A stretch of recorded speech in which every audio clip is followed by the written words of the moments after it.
Assalamualaikum warahmatullahi wabarakatuh. Perkenalkan, nama saya Reza Maulana Putra dari kampus Politeknik Negeri Lolos Mawe, jurusan Teknologi Informasi dan Komputer, program studi Teknik Informatika pada kelas TI 3B. Di sini saya akan menjelaskan dan memaparkan hasil proyek akhir pada mata kuliah Computer Vision, yaitu Sistem Pengenalan Bahasa Isyarat BISINDO. Di sini untuk proyeknya itu bakal mengklasifikasi dan mendeteksi bahasa isyarat yang kita paparkan secara real time. Di sini untuk dataset yang saya gunakan, yang pertama itu ada dataset abjad, dan mana dataset abjad ini saya temukan di Kaggle. Terdapat 26 kelas dan setiap kelasnya itu ada 350 data, dan datanya sendiri itu berupa citra gambar. Selanjutnya ada dataset numerik, di mana dataset numerik ini juga saya temukan di Kaggle, dan dataset ini itu terdapat 10 kelas dari angka 0 sampai 9, dan setiap kelasnya itu terdapat 500 data, dan ini juga dataset berupa berjenis dataset citra gambar.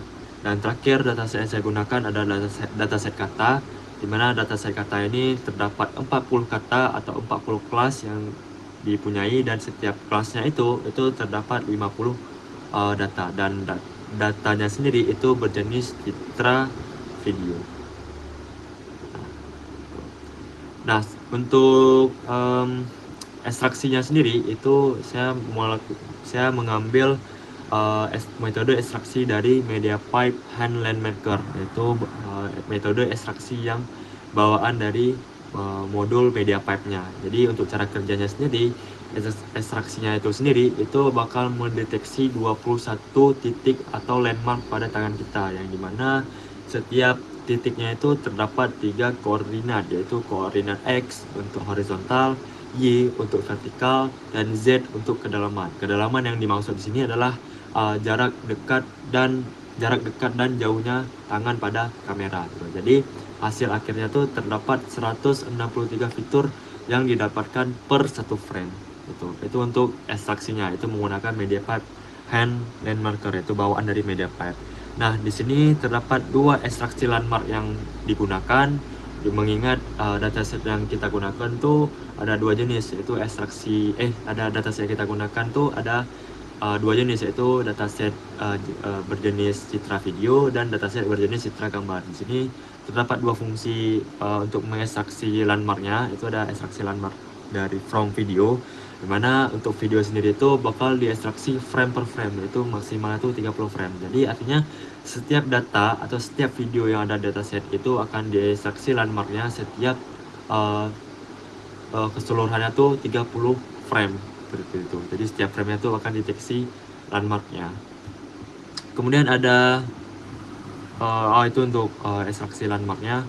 Selanjutnya ada landmark to array. Di sini terdapat fungsi landmark to array, di mana fungsi ini digunakan untuk ketika yang deteksi itu hanya satu tangan. Nah, di BISINDO sendiri itu bahasa isyarat yang perlu menggunakan 2 gestur tangan. Nah, ketika hanya deteksi satu tangan, itu slot atau nilai yang ada di tangan keduanya itu, landmark dari kedua tangannya itu akan dinolkan atau akan dikosongkan. Maka yang deteksi itu cuma satu tangan, seperti itu. Itu untuk fungsi landmark to array.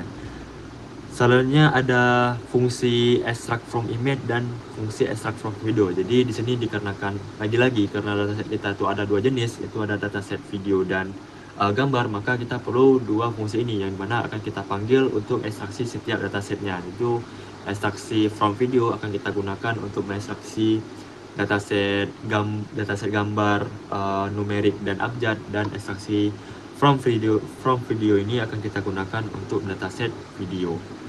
Dan di sini akan dilakukan ekstraksi dataset untuk setiap datasetnya, itu ada dataset abjad yang ini, itu akan ada fungsinya sendiri.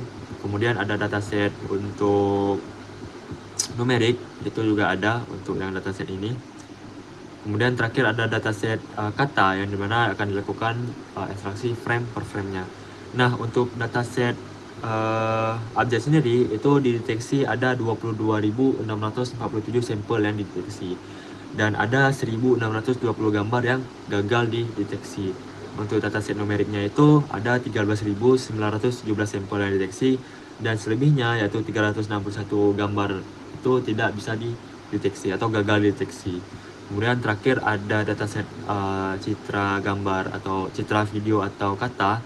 Di sini terdapat 6.000 sampel yang deteksi dan tidak ada video yang gagal deteksi. Nah, ketika ketiga dataset ini sudah diekstraksi, maka akan kita gabungkan menjadi suatu file. Di sini saya tidak gunakan file CSV, di sini saya menggunakan file binary dari NumPy. Kenapa saya menggunakan file ekstraksi binary NumPy?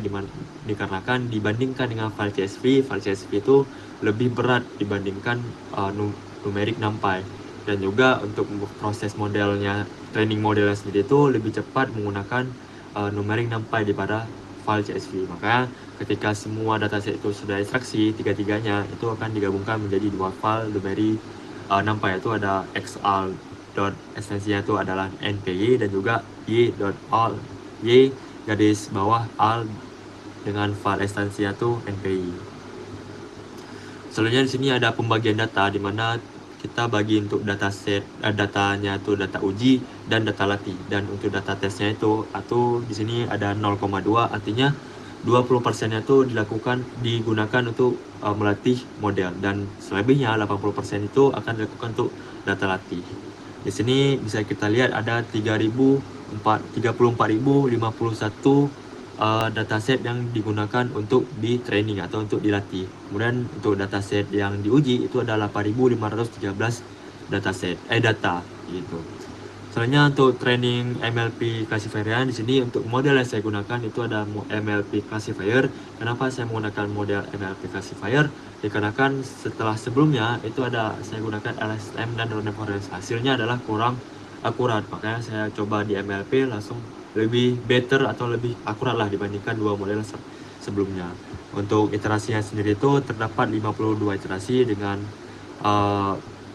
akurasinya itu ada 99,32%. Itu untuk pada proses ekstraksinya. Kemudian selanjutnya di sini untuk model yang sudah kita unduh, kita akan masuk ke VS Code, di mana di VS Code ini di lokalnya ini kita akan implementasi API-nya, di mana nantinya itu sistem kita tuh bakal bisa kita pakai di interface web. Yaitu caranya adalah kita menggunakan Flash API. Nah, Flash API ini adalah API bawaan dari Python. Untuk cara kerjanya sendiri, Flash API itu menggunakan beberapa endpoint. Salah satu endpoint yang paling utama, yang paling diperlukan, yaitu adalah ini, API.predict, di mana API.predict ini akan menghubungkan antara interface web dan model yang kita gunakan. Di mana cara kerjanya sendiri adalah dengan menggunakan alamat endpoint API ini, itu akan menghubungkan seperti akurasi dari modelnya, atau juga hasil klasifikasi dari modelnya, atau sistem yang deteksi oleh modelnya, sistem deteksi tangannya yang kita gunakan. Nah, itu akan menggunakan endpoint ini untuk perantaranya, seperti itu. Selanjutnya untuk interface-nya sendiri saya tidak menggunakan framework yang gimana-gimana. Di sini saya hanya menggunakan index HTML saja, seperti itu. Dan untuk selanjutnya kita akan masuk ke proses implementasinya. Nah, untuk implementasinya sendiri itu di sini kita menggunakan interface web. Di sini interface web terdapat 3 mode. Di sini ada mode abjad atau huruf, kemudian ada mode numerik atau angka, dan terakhir ada mode kata. Di sini terdapat 40 kata sesuai dengan dataset yang kita miliki. Di sini bisa kita mulai membuka kamera. Di sini bisa kita pilih mode yang ingin kita gunakan untuk mode abjad atau huruf mungkin. Nah, gimana sistem mode ini bekerja? Jadi pada dasarnya model yang kita gunakannya itu cuma satu, bukan 3 model yang berbeda, tapi kita gunakan satu model tapi dengan 3 model. Nah, sistem modenya itu gimana? Jadi modelnya satu. Nah, ketika deteksi tangan itu dia akan mendeteksi semua kemungkinan kata, huruf atau numerik yang bisa deteksi gitu.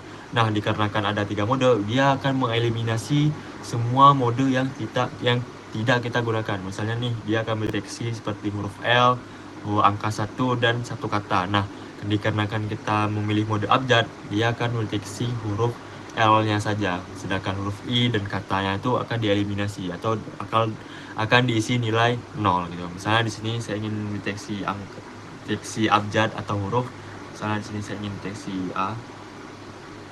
Nah, dia akan mendeteksi huruf A gitu, sedangkan huruf lain yang sama dengan huruf A itu akan dieliminasi atau enggak. Di sini untuk implementasinya, di sini misal saya ingin deteksi huruf A, di sini misal huruf A, kemudian ada H, W misalkan, T, kemudian ada L. Nah, jadi untuk Bisindo sendiri itu tidak semuanya menggunakan dua tangan, ada yang hanya menggunakan satu tangan aja. Misalnya kayak di sini untuk huruf L itu 1, gitu.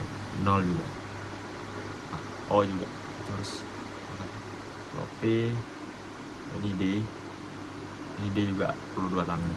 Itu untuk abjad. Kemudian selanjutnya untuk numerik, di sini ya dari angka 1 sampai 0, mungkin untuk 1, 2 gitu kan, atau 4, 5, 6, 7, 8, 9, 0, seperti itu. Kemudian selanjutnya untuk kata, di sini ada beberapa kata yang bisa dideteksi. Nah, dikarenakan untuk ekstraksi kata sendiri itu frame per frame dengan videonya, dengan data video, maka hasilnya itu tidak ada satu gerakan yang mengacu pada satu kelas gitu. Jadi misalnya ada satu gerakan kelas yaitu menggunakan banyak gerakan. Nah, dari si sistemnya itu bingung ada mana satu gerakan pasti di satu pose di mana gerakan tersebut mencerminkan satu kelas tersebut gitu. Itu kelemahan dari kita menggunakan metode ekstraksi frame per frame seperti itu. Misalnya di sini ada beberapa kata yang hanya bisa deteksi seperti kata halo, mungkin ada, walaupun ya terbatas kekurangan, tapi masih bisa kita gunakan untuk deteksi bahasa isyarat gitu. Misalnya kayak halo, mungkin membaca gitu, masih bisa kita gunakan gitu, masih ada positif lah bisa kita gunakan baca. Terus juga duduk, ramah, kemudian selamat sore, kemudian kapan, kemudian ada makan, seperti itu, belajar. Itu yang bisa saya sampaikan, yang bisa saya jelaskan. Lebih dan kurang saya mohon maaf. Saya akhiri, saya tutup video ini. Assalamualaikum warahmatullahi wabarakatuh.